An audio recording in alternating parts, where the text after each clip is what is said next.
Hello students, last topic हमने कहा था molecularity of the reaction. Next topic है integrated rate of reaction. Integrated rate of reaction में दो टॉपिक है हमारे, first order reaction and zero order reaction. तो फर्स्ट ऑफ ऑल हम समझाएंगे zero order reaction. Zero order reaction means क्या होता है बेटा, the power of molar concentration of reactant is zero in the rate law expression. यानी rate law expression में जो रिएक्टेंट की कंसंट्रेशन की पावर है अगर जीरो होगी तो उस केस में हम क्या कहेंगे, उसको जीरो ऑर्डर रिएक्शन कहेंगे। कंसीडर अ रिएक्शन, हमने एक रिएक्शन मान ली आर इक्वल टू प्रोडक्ट, क्या मान लिया, रिएक्टेंट क्या मान लिया, आर मान लिया, प्रोडक्ट हो गया।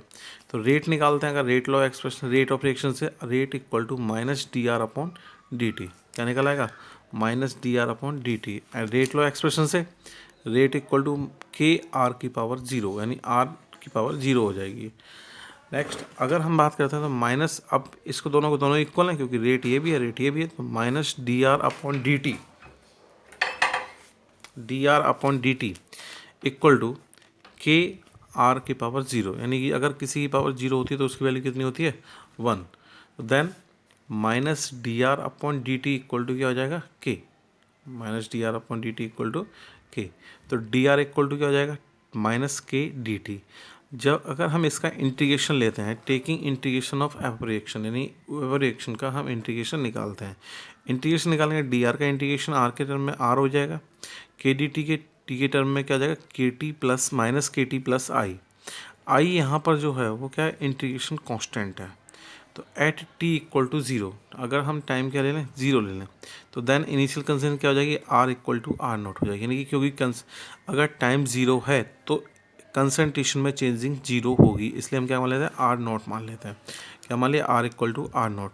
तो इस वैल्यू को, यानी this value substitute in equation first b get, यानी जो इक्वेशन फर्स्ट है r equal to minus k t plus I, r equal to minus k t plus I, इसमें हम इन वैल्यू को रख देंगे। तो आर की जगह हमने क्या पुट किया, आर की जगह पुट किया आर नॉट, एंड टी की जगह हमने जीरो रख दिया। तो r not equal to minus k into zero plus I. इसके बाद में तो आर नॉट इक्वल टू क्या बच जाएगा, आई, क्योंकि के इंटू जीरो जीरो हो जाएगा, तो क्या बच जाएगा, r not equal to I, second equation. अगर हम सेकेंड जो आई की वैल्यू है, आई की वैल्यू हम अगर इक्वेशन फर्स्ट में पुट करते हैं तो क्या बनेगा, r equal to minus k t plus r not, क्योंकि आई की जगह क्या रख देंगे, r not, I equal to r not है, तो r equal to minus k t plus r not. तो minus k t equal to क्या हो जाएगा, आर माइनस आर नॉट, क्योंकि ट्रांसफर हो गया था। तो माइनस, इसमें से माइनस कॉमन ले लो, तो माइनस से कॉमन लेंगे तो माइनस से माइनस आर हो जाएगा, ये प्लस की वैल्यू हो जाएगी आर नॉट। क्या हो जाएगा, minus k t equal to minus minus r plus r naught. K t equal to r not minus r, तो k equal to r not minus r upon t. This is the zero order reaction. अगर हम plot खींचते हैं, plot draw करते हैं या graph draw करते हैं, तो graph between r and t के बिटवीन ऑब्टेन करते हैं, मतलब ग्राफ ड्रॉ करते हैं आर एंड टी के बिटवीन। जब आर एंड टी के बिटवीन ग्राफ ऑब्टेन ड्रॉ करते हैं तो हमें फॉलोइंग ग्राफ ऑब्टेन होता है। कंसंट्रेशन हो गया, कंसंट्रेशन हो गया, टाइम हो गया। अगर हम टाइम एक्सपेंड करें, जैसे इनिशियल कंसंट्रेशन अधिक होती है रिएक्टेंट की और फाइनल कंसंट्रेशन क्या होती है, कम होती है, क्योंकि जैसे टाइम बीतता जाएगा वैसे ही रिएक्शन कंसंट्रेशन क्या होती है, डिक्रीज होती जाएगी। तो कंसंट्रेशन और टाइम में अगर हम ग्राफ ड्रॉ करते हैं तो कंसंट्रेशन क्या होती है, डिक्रीज होती है, तो इसलिए हमारा ग्राफ क्या ऑब्टेन होता है, स्लोप ऑफ द लाइन, यानी इक्वल टू माइनस के या k equal to minus slope of the line, यानी कि जो कंसंट्रेशन है वो डिक्रीज हो रही है टाइम के साथ में, इसलिए हमारा ग्राफ क्या ऑब्टेन हो रहा है, k equal to minus slope of the line, यानी कि जो स्लोप है वो नीचे की तरफ जा रहा है। Secondly, if we plotting the graph between concentration and the rate of reaction, concentration और रेट ऑफ रिएक्शन में अगर हम ग्राफ खींचेंगे तो उस केस में जो रेट ऑफ रिएक्शन और कंसंट्रेशन है इनके बीच में ग्राफ प्लॉट करने पर हम देखेंगे, ऑब्जर्व करेंगे कि अगर कंसंट्रेशन को इंक्रीज करोगे तो रेट ऑफ रिएक्शन इंक्रीज हो जाएगी, रेट ऑफ कंसंट्रेशन को डिक्रीज करोगे तो रेट ऑफ रिएक्शन डिक्रीज। इसका मतलब क्या हो गया, कांस्टेंट हो गया। इसका मतलब ग्राफ क्या हो जाएगा, कांस्टेंट हो जाएगा। Clear point. नेक्स्ट टॉपिक है इसके बाद में half life period of zero order reaction, यानी जीरो ऑर्डर रिएक्शन की हाफ लाइफ पीरियड कैसे डिटरमाइन करेंगे। आफ्टर हाफ लाइफ पीरियड, पहले तो हाफ लाइफ पीरियड की डेफिनेशन कहते हैं। हाफ लाइफ पीरियड होता है कि हाफ लाइफ पीरियड का मतलब होता है the time eight which the concentration of reactant becomes half its original concentration, यानी किसी भी रिएक्टेंट की कंसंट्रेशन जिस टाइम में अपनी ओरिजिनल कंसंट्रेशन की आधी हो जाती है उसे हम हाफ लाइफ पीरियड कहते हैं। जैसे zero order reaction, zero reaction क्या होती है, k equal to r not minus r upon t. क्या होता है, r not minus r upon t. अब consider as t equal to, अगर हम क्या मान लें, टी 1/2 मान लें क्योंकि हाफ मान लिया, और r equal to r not by initial concentration का आधा, ये तो फाइनल है आर, तो इनिशियल आर क्या मान लिया, आर नॉट बाई 2। इन वैल्यू को हम एवो इक्वेशन में पुट करेंगे तो क्या हो जाएगा, t half equal to r not minus r not by 2 upon k. क्या है value, t half equal to r not minus r not by 2 upon k. अगर हम टी हाफ को देखें तो 2 r not minus r not upon 2, क्योंकि 2 LCM ले लिया तो 2 आर नॉट हो गया माइनस आर नॉट हो गया अपॉन 2 हो गया अपॉन के। तो क्या हो जाएगा, t half equal to r not upon 2 k. इसका मतलब होता है कि जो half life period of zero reaction है वो डायरेक्टली प्रोपोर्शनल होती है इनिशियल कंसंट्रेशन की। अगर कंसंट्रेशन इंक्रीज करोगे तो इंक्रीज होगी, डिक्रीज करोगे तो डिक्रीज होगी। अगर हम be plotting the graph between t half and initial concentration are obtain the following, यानी अगर हम ग्राफ प्लॉट करते हैं इनिशियल कंसंट्रेशन और टी हाफ के बिटवीन, यानी half life period of zero order reaction के बिटवीन, तो हमें फॉलोइंग ग्राफ ऑब्टेन होता है।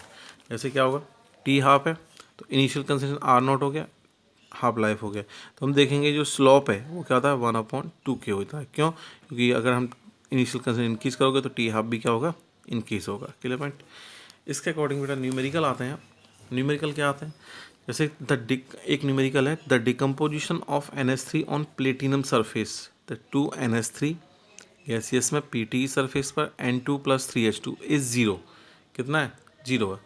Order with k equal to 2.5 into 10⁴ mol litre inverse second inverse, यानी कि जिसकी जो के की वैल्यू है वो कितनी है, 2.5 into 10⁻⁻4 mole litre inverse second. What are the rate of production of N2 and H2। Reaction देखेंगे, 2NH3 सॉल्यूशन देखो, 2NH3 आफ्टर रिएक्शन क्या हो गया, N2 + 3H2, 2NH3 N2 + 3H2, तो रेट क्या हो जाएगी, -1/2, तो रेट ऑफ रिएक्शन के टर्म में -1/2 DNH3 upon dt equal to plus DN2 upon dt equal to +1/3 DH2 upon dt। Zero order reaction के टर्म में देखें तो हम देखेंगे रेट इक्वल टू के की इक्वल होती है, नहीं के इक्वल होती है, रेट इक्वल टू क्या, इसलिए हम क्या करेंगे, 1/2 DNH3 upon dt, 1/2 DNH3 upon dt equal to DN2 upon dt 1/3 DH2 upon dt equal to कितना हो जाएगा, 2.5 इंटू 10⁻⁻4 मोल litre inverse second inverse.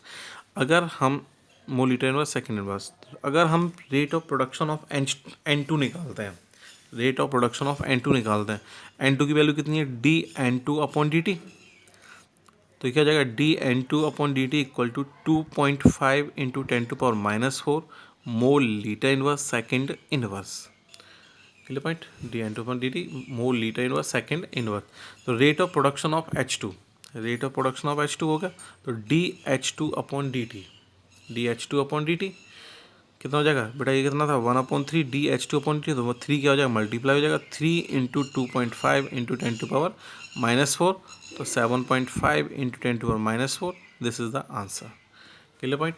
Next topic, इससे नेक्स्ट न्यूमेरिकल है, नेक्स्ट न्यूमेरिकल किस टाइप से आता है, देखिए, the rate constant of a reaction of zero order reaction in is 0.300030, यानी रेट कांस्टेंट के की वैल्यू आपको गिवन होगी 0.0030 मोल litre inverse second. How long will it take for initial concentration of A to fall from 0.10 m to 0.07 m, यानी इतने से इतने होने में कितना टाइम लग जाएगा। For a reaction, for a zero reaction क्या होती है, k equal to r not minus r upon t, तो टी इक्वल टू क्या था, 1/k r not minus r given. R not हमें क्या है, आर नॉट गिवन है 0.10 m, आर हमें गिवन है 0.075 m, और के हमें गिवन है 0.0030 मोल litre inverse second inverse. Clear point, ये गिवन है, तो क्या करेंगे, t इक्वल टू 1/0.030 इंटू 0.10, यानी कि आर नॉट हमें गिवन है, आर गिवन है 0.075, क्या जाएगा 1/3 इंटू 10⁻³ इंटू इसको लेस करेंगे तो 0.025, इसका मतलब हो गया 25 इंटू 10⁻³ अपॉन 3 इंटू 10⁻³, तो ये जगह 25/3, तो 8.3 second. This is the answer. Clear point? That's it.